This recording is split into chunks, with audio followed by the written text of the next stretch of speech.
Mesdames, Messieurs, chères femmes, chers hommes engagés pour le bien de nos communautés, Messieurs le docteur Patrick Boulamboriziki, Mesdames et Messieurs, il y a des distinctions que l'on remet parce qu'un protocole exige. Et puis, il y a celles que l'on remet parce que la réalité nous y oblige. Le prix que nous remettons aujourd'hui au docteur Patrick Boulamboriziki appartient à cette deuxième catégorie. L'Académie Be the Best for Your Country in All Africa, BBC All Africa, avec ses partenaires, a décidé de couronner cet homme. Et nous avons tenu à le faire de son vivant, pas à titre posthume. Parce que nous croyons profondément qu'il faut apprendre à dire merci aux bâtisseurs pendant qu'ils sont encore parmi nous. Il faut apprendre à honorer les arbres qui donnent de l'ombre avant qu'ils ne tombent. Il faut apprendre à reconnaître les semeurs pendant qu'ils sont encore en train de s'aimer. Docteur Patrick Boulamboriziki, vos œuvres parlent.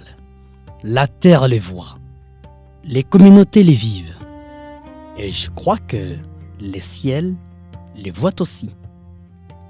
Mesdames et messieurs, chers amis de la République, l'Académie BBC All Africa récompense depuis déjà 6 ans des personnes physiques et morales qui se distinguent par des actions concrètes ayant un impact réel sur nos communautés.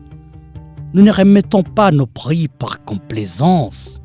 Nous ne les remettons pas par passion. Nous ne les remettons pas parce qu'un nom est célèbre, parce qu'un compte bancaire est bien garni ou parce qu'une personne occupe une fonction prestigieuse. Nous regardons les œuvres. Et parfois, les œuvres parlent tellement fort qu'il devient difficile de les ignorer. C'est exactement ce qui nous est arrivé avec Dr Patrick Boulamboriziki. Mesdames et messieurs, chers amis de la République, j'ai eu le privilège de visiter la concession de Djenga Tumaini. Je dois vous avouer quelque chose. Au cours de cette visite guidée, un mot m'est revenu plusieurs fois à l'esprit. Le labyrinthe. Le labyrinthe. Je me suis demandé, suis-je réellement dans un labyrinthe? Parce qu'à chaque porte que nous ouvrions, nous découvrions une nouvelle activité, une nouvelle initiative, une nouvelle compétence, une nouvelle possibilité offerte à un être humain de se relever. Et je me suis dit, ce n'est pas un labyrinthe ordinaire, c'est un labyrinthe de bonnes actions. Nous avons vu l'école d'excellence Djenga Tumaini, où des enfants peuvent recevoir une éducation de qualité, y compris ceux dont les familles n'ont pas toujours les moyens de supporter les frais scolaires. Nous avons vu la pâtisserie, où des compatriotes apprennent à produire du pain et bien d'autres friandises, avec cette ambition qui mérite d'être saluée, contribuer à approvisionner Kachoucha et demain, pourquoi pas, une grande partie du territoire des cabarets, bien plus encore, tous les sites Kivu. Nous avons vu la savonnerie, nous avons vu la vannerie, où des femmes, des mères, des sœurs et des frères, nos compatriotes apprennent à transformer leurs mains en outils de production, leur talent en métier et leurs compétences en source de revenus. Nous avons vu une salle informatique, parce que le monde avance et qu'une communauté qui veut avancer doit donner à sa jeunesse les moyens de comprendre et de maîtriser les technologies. Nous avons vu une clinique moderne qui rend les soins de santé primaires plus accessibles aux populations sans discrimination. Nous avons vu l'élevage, notamment l'élevage de poules. Nous avons vu la pisciculture. Nous avons vu cette impressionnante unité textile, véritable mine d'opportunités, où sont confectionnés des uniformes scolaires et différents vêtements d'une qualité remarquable. Et lorsque nous avons vu les équipements nous nous sommes dit, mais combien de projets peuvent encore tenir dans ces grands espaces? Nous avons vu également un terrain de basket, parce qu'une jeunesse ne se construit pas seulement avec des livres. Et oui, nous avons vu une belle bibliothèque, accessible à tous. Cette jeunesse a besoin de sport, elle a besoin de discipline, elle a besoin de rêves. Nous avons découvert une salle de musique où les enfants peuvent chanter, danser, développer leur talent et apprendre à être bien dans leur corps, bien dans leur esprit et bien dans leur communauté. Et je ne vous ai pas encore tout dit, mes amis, parce qu'à Djenga Tumaini, il y a encore beaucoup à raconter. Mesdames et messieurs, chers amis de la République, c'est alors que j'ai compris quelque chose de si précieux. Dr Patrick Boulambo-Riziki ne s'est pas contenté de construire des bâtiments, il construit des possibilités. Il ne construit pas seulement des murs, il construit des vies. Il ne plante pas uniquement des briques dans le sol, il plante de l'espoir dans les cœurs. Et derrière ces grands hommes pleins d'humilité, il y a une grande équipe. Des femmes et des hommes qui ont accepté de croire qu'une communauté peut changer lorsqu'on décide d'investir dans l'humain. C'est cela que nous avons voulu saluer aujourd'hui. Pourquoi ce prix? Nous avons identifié 3 grandes raisons. Première raison, il agit sans faire trop de bruit. Nous sommes dans un pays, comme vous le savez, où beaucoup annoncent leurs projets avant même de les réaliser. Dr Patrick, lui, semble avoir choisi une toute autre méthode. Faire d'abord, parler ensuite. Ses œuvres sont devenues son discours. Et parfois, le silence d'un bâtisseur est plus éloquent que 1000 conférences. Deuxième raison, il investit dans la jeunesse et dans l'humain en général. Nous avons vu des jeunes apprendre, travailler, produire, créer. Nous avons vu des personnes vulnérables retrouver une activité et avec elle, une part de leur dignité. Et cela est essentiel, parce qu'une société ne devient pas forte simplement parce qu'elle possède des ressources. Elle devient forte lorsqu'elle transforme ses ressources humaines en force capable de créer, de produire et de servir. Troisième raison, il voit plus loin. Ce qui nous a frappé chez Dr Patrick Boulambo-Riziki, c'est cette volonté de ne pas s'arrêter à ce qui existe déjà. Il y a une vision, il y a l'ambition de faire davantage. Et lorsqu'un homme ne se contente pas de demander « Qu'est-ce que ma communauté peut faire pour moi ?», mais commence à se demander « Qu'est-ce que je peux faire pour ma communauté ?», alors cet homme mérite notre attention.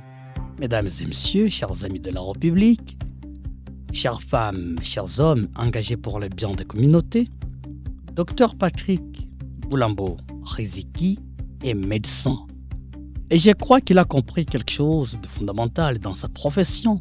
Le médecin ne doit pas seulement soigner le corps, il doit aussi contribuer à restaurer l'être humain dans son ensemble. Les serments attribués à Hippocrate, figure fondatrice de la médecine, nous rappellent avec justesse la noblesse de cette vocation, faire du bien et agir dans l'intérêt du malade. Et lorsque nous regardons Djenga Tumaini, nous voyons précisément cette philosophie prendre une dimension communautaire. Une clinique pour le corps, une école pour l'intelligence, une salle de musique pour l'expression, les sports pour l'équilibre, la formation professionnelle pour l'autonomie, l'emploi pour la dignité, l'encadrement pour la jeunesse. C'est presque une médecine sociale. Et ici, mes amis, permettez-moi de penser à une autre grande figure de l'humanité, Mère Teresa. Mère Teresa avait compris que la grandeur d'un geste ne dépend pas seulement de sa valeur matérielle, mais de l'amour avec lequel on le pose. Docteur Patrick et son équipe nous rappellent donc quelque chose de très très pratique. On n'a pas besoin d'attendre d'être parmi les plus riches du monde pour commencer à être utile. On peut commencer avec ce que l'on possède, avec son métier, avec ses compétences, avec son temps, avec sa vision, avec ce demain, et parfois demain déterminé, peuvent changer beaucoup de choses. Alors, mesdames et messieurs, que faut-il donner à un tel homme? Que faut-il donner à quelqu'un qui fait des si bonnes œuvres pour sa communauté? Que faut-il donner au docteur Patrick Boulamboriziki? Un chèque de 100 000 $? Un chèque d'1 million de $? À vrai dire, au regard de l'ampleur de certaines œuvres, il mériterait que nous puissions lui remettre de telles enveloppes. Mais aujourd'hui, nous avons choisi de lui donner quelque chose qui ne se dépose dans aucune banque, quelque chose qui ne se dépense pas, quelque chose qui ne perd pas sa valeur avec le temps. Nous lui offrons notre reconnaissance, nous lui offrons notre respect, nous lui offrons la reconnaissance officielle de ses compatriotes, de toute une communauté, de tout un peuple, de toute une génération. Et au nom de l'Académie BBC All Africa, avec nos partenaires, nous lui décernons aujourd'hui un diplôme d'honneur républicain le consacrant vaillant citoyen engagé pour la nation. Vaillant citoyen engagé pour la nation. Pourquoi? Pour 3 raisons simples. Parce qu'il agit, parce qu'il investit dans l'humain et parce qu'il rêve plus grand pour sa communauté. Docteur Patrick Boulamboriziki, aujourd'hui, nous ne venons pas vous dire que tout est terminé. Non, au contraire, nous venons vous dire ceci. Continuez. Continuez à bâtir. Continuez à former. Continuez à soigner. Continuez à donner des opportunités. Continuez à croire en cette jeunesse. Continuez à travailler avec votre équipe. Et surtout, continuez à faire de Djenga Tumaini non seulement un ensemble de bâtiments, mais un véritable laboratoire d'espérance et de dignité humaine. Nous ne savons pas jusqu'où vos projets iront, mais nous savons déjà une chose. Les graines sont plantées. La terre les voit. Les hommes commencent à en récolter les fruits. Et le temps lui-même finira par témoigner. Au nom de l'Académie BBC All Africa et ses partenaires, je vous adresse nos félicitations les plus sincères. Recevez ces diplômes d'honneur républicain, non comme une fin, mais plutôt comme un encouragement.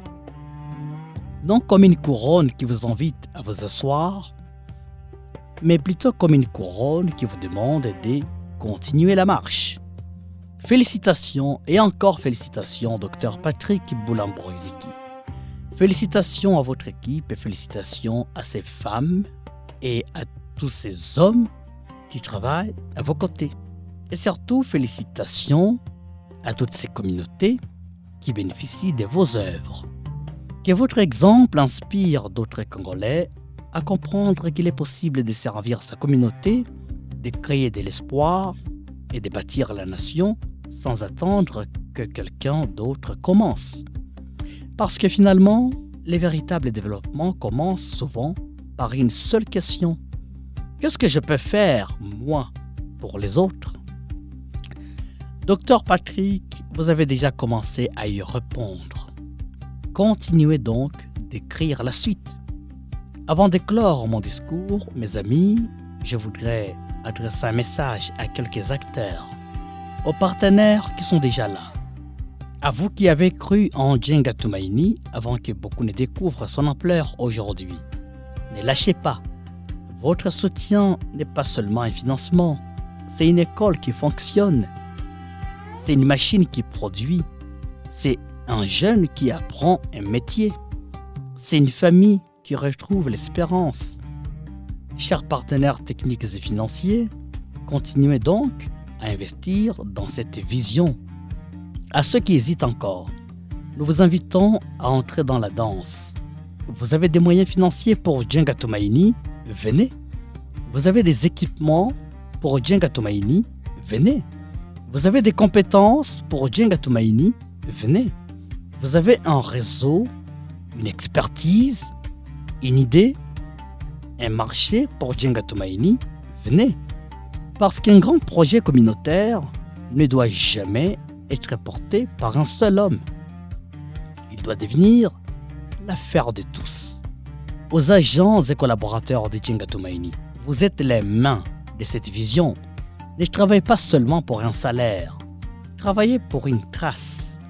Que chaque enfant formé, chaque malade soigné, chaque mère ou femme soutenue, que chaque jeune encadré, chaque personne autonomisée puisse un jour dire « Quelqu'un a cru en moi.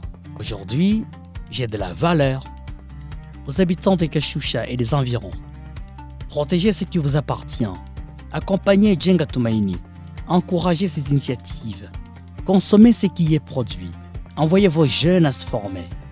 Faites connaître les opportunités. Ne regardez pas ces projets comme la propriété d'un individu, Dr Patrick. Regardez-les comme une chance pour toute une communauté. Aux notables et leaders de cette partie du territoire des Cabarets, du Sud Kivu, de la RDC et du reste du monde, vous avez une responsabilité particulière. Utilisez votre influence pour construire, rapprocher et mobiliser. Que chacun se demande qu'est-ce que je peux apporter à cette dynamique. Pas seulement qu'est-ce que Jenga Tumaini peut m'apporter. Je terminerai ces discours, mes chers amis, par un proverbe allemand qui résume admirablement mon dernier message. Ces proverbes, mon père Zachary Ndoussi, d'heureuse mémoire, l'affichait dans son salon à l'époque où il travaillait dans les années 90 avec un investisseur allemand du nom de Bernard von Bechtolsheim. Ces proverbes disaient « Beaucoup de petites personnes, en beaucoup de petits endroits, faisant beaucoup de petites choses, peuvent changer les visages du monde. » Chers compatriotes, Dr Patrick Boulamboriziki a allumé sa bougie de bonnes œuvres sans être ni parlementaire, ni ministre, ni opérateur économique. Et vous pouvez aussi allumer la vôtre et la teaser pour le bonheur des communautés. Vive la générosité et l'essence patriotique du vaillant citoyen engagé pour sa nation, Dr Patrick Boulamboriziki. Vive l'engagement communautaire de Jenga Tumaini. Vive les Sud Kivu, vive la République. Je vous remercie.